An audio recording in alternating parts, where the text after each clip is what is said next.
Hello students, very good morning. Myself Rakesh Yadav, representing Sandipani Higher Secondary School Rajoda, and now from today we are discussing our chapter 4th related to class 11. Here it is. Topic's name is Principle of Mathematical Induction. So the principle of mathematical induction, what it denotes? See, what is the principle?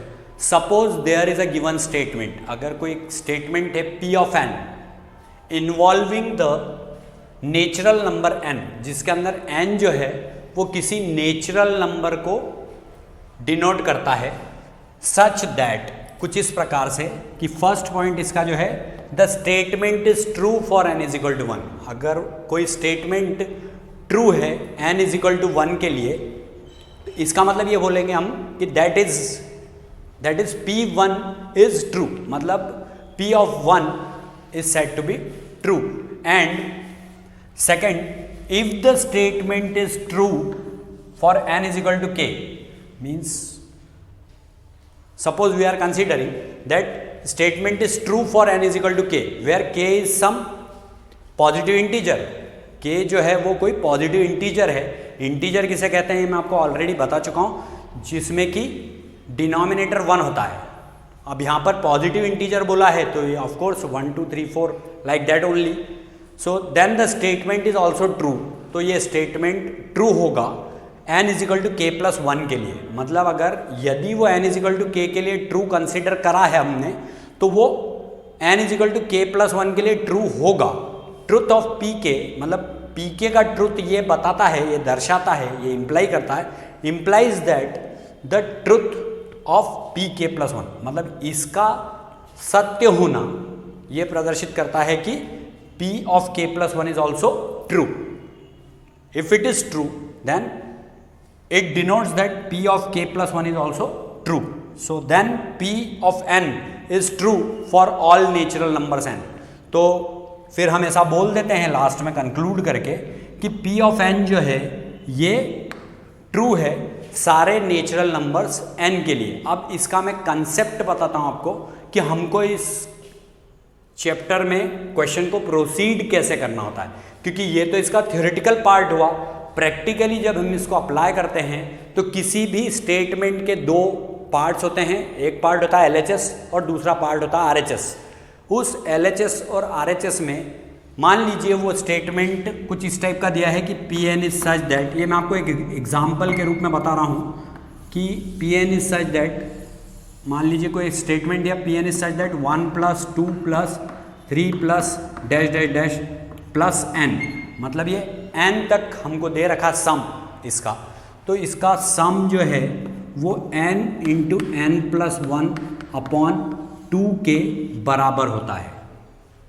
यहाँ क्या है, P of n is such that 1 + 2 + 3 + dash dash dash plus n is equal to n × n+1 upon 2.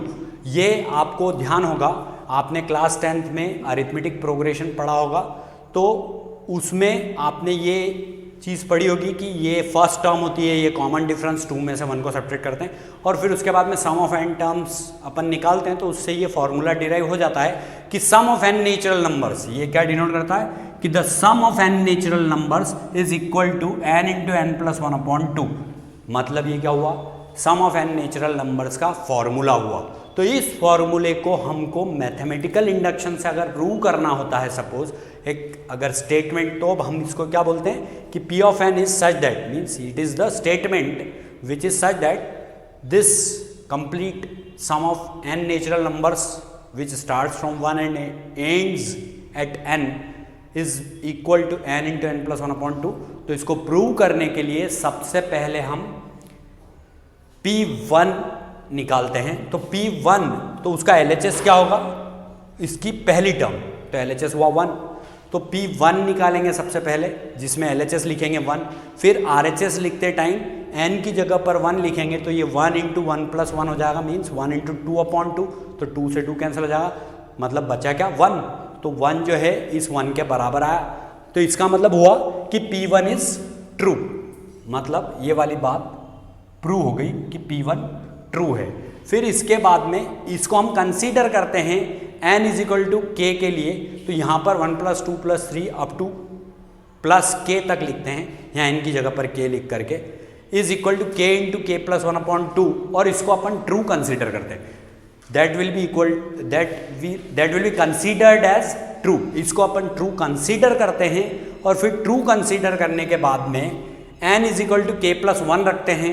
तो यहाँ पर ये देखिए, ये n is equal to k plus 1, तो यहाँ पर n की जगह पर जब हम k प्लस 1 तक जाएंगे तो हम क्या करेंगे, 1 से लेकर के यहाँ k तक तो आएंगे और इसके बाद में एक और टर्म ऐड कर देंगे उसमें k प्लस 1, यहाँ k लिखने के बाद में प्लस k प्लस 1, तो यहाँ पर n की जगह पर क्या हो जाएगा, k प्लस 1 हो जाएगा। तो यहाँ k प्लस 1 आएगा और यहाँ पर n की जगह पर k प्लस 1 लिखेंगे तो k plus 1 plus 1 means that will be equal to k plus 2। तो ये k plus 1 into k plus 2/2 के बराबर उसको प्रूव करना होगा प्रैक्टिकली सॉल्व करते हुए। LHS को लेकर के RHS उसका लाने की कोशिश करते हैं और जब pk प्लस 1 आखिरी में ट्रू हो जाता है तो ये वो बताता है कि p of n is true for all the natural numbers n। This is the complete principle of mathematical induction which we have to follow in the complete chapter. So this is the explanation. Now we may proceed with our exercise. Now see, we are proceeding with our chapter 4th. It is principle of mathematical induction and this is question 1, which is 1 plus 3 plus 3 square plus and so on plus 3 raised to the power n minus 1 is equal to 3 raised to the power n minus 1/2 for all n is element of n. So what we have to do?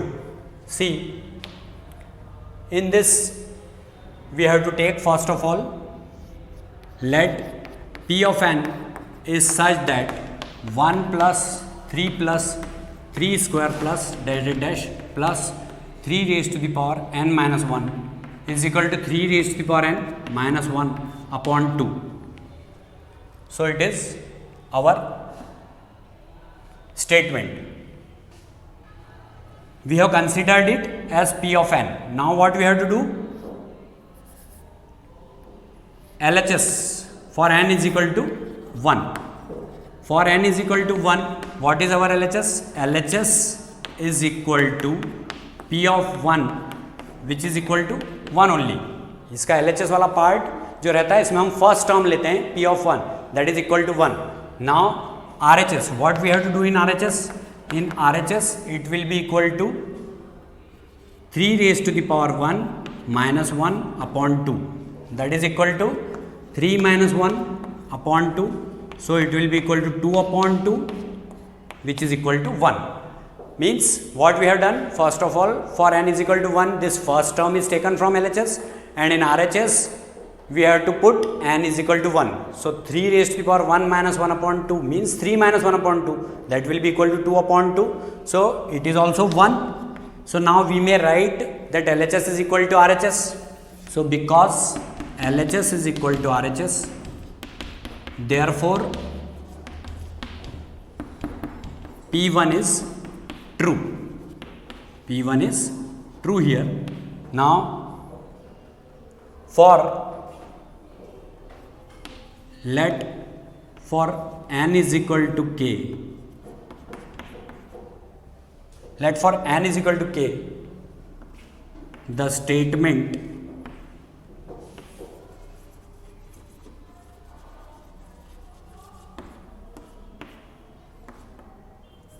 p of k is such that 1 plus 3 plus 3 square plus and so on plus 3 raised to the power k minus 1 is equal to 3 raised to the power k minus 1/2 be true. ये हमने consider किया कि ये true है, हमने ये consider किया कि ये p ऑफ k ट्रू है। अब इसको ट्रू कंसीडर कर लिया तो इसको हम फर्स्ट इक्वेशन नाम देते हैं और इसको प्रोसीड करते हैं for n is equal to k plus 1. So now we have to take for n is equal to k plus 1.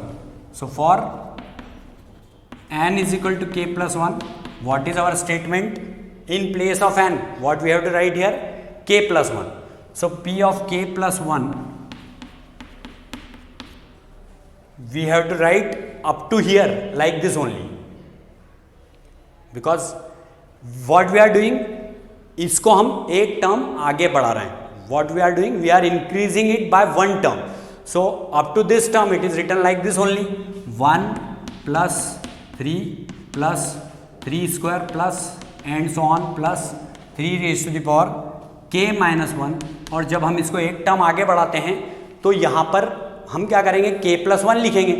k plus 1 minus 1, that will be equal to, that plus 1 and minus 1 will be cancelled. See, 3 raised to the power k plus 1 minus 1.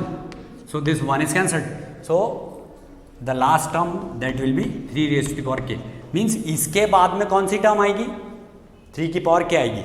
ये third term थी तो यहाँ 2 आया, ये kth term थी तो यहाँ k minus 1 आया, तो k प्लस 1 टर्म में क्या आएगा, k आएगा.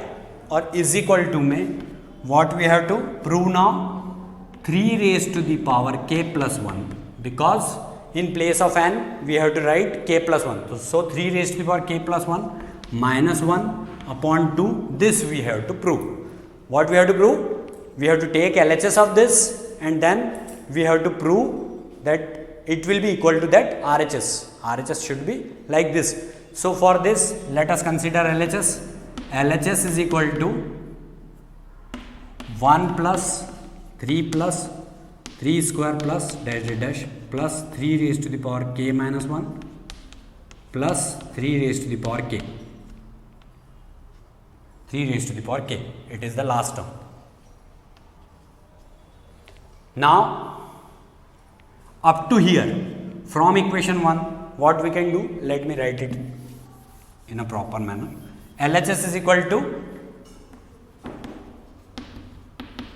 1 plus 3 plus 3 square plus and so on plus 3 raised to the power k minus 1 plus 3 raised to the power k.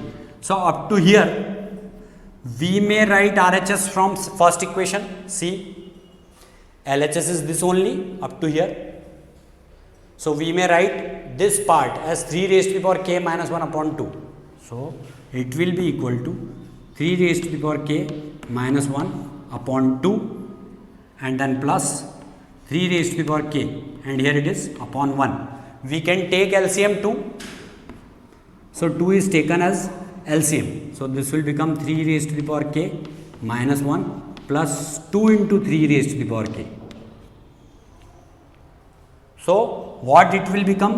See it, 3 raised to the power k means suppose it is y. So it is y plus 2y. Y plus 2y. So it will be 3y. So 3 raised to the power k and 2 into 3 raised to the power k will be equal to 3 into 3 raised to the power k. That will be equal to 3 into 3 raised to the power k minus 1 is already there upon 2. What it is? It is 1 into 3 raised to the power k. So 1 into 3 raised to the power k, if nothing is there means 1 into 3 raised to the power k. 1 into 3 raised to the power k plus 2 into 3 raised to the power k is equal to 3 into 3 raised to the power k and then minus 1. Now what we can write, if the bases are same then the powers will be added. Here it is 3 raised to the power 1. So it can be written as 3 raised to the power k plus 1 minus 1 upon 2. Means what we can conclude, that it is equal to RHS. So our final conclusion I am writing now, that is important. This final conclusion I am writing here. Because LHS is equal to RHS, therefore PK plus 1 is true. PK plus 1 is true. क्योंकि हमने इसका LHS लिया और इसको RHS के बराबर prove किया, so we can conclude that P of K plus 1 is true. So Pn is true statement. तो हमने ये प्रूव कर दिया कि Pn जो है वो ट्रू स्टेटमेंट है.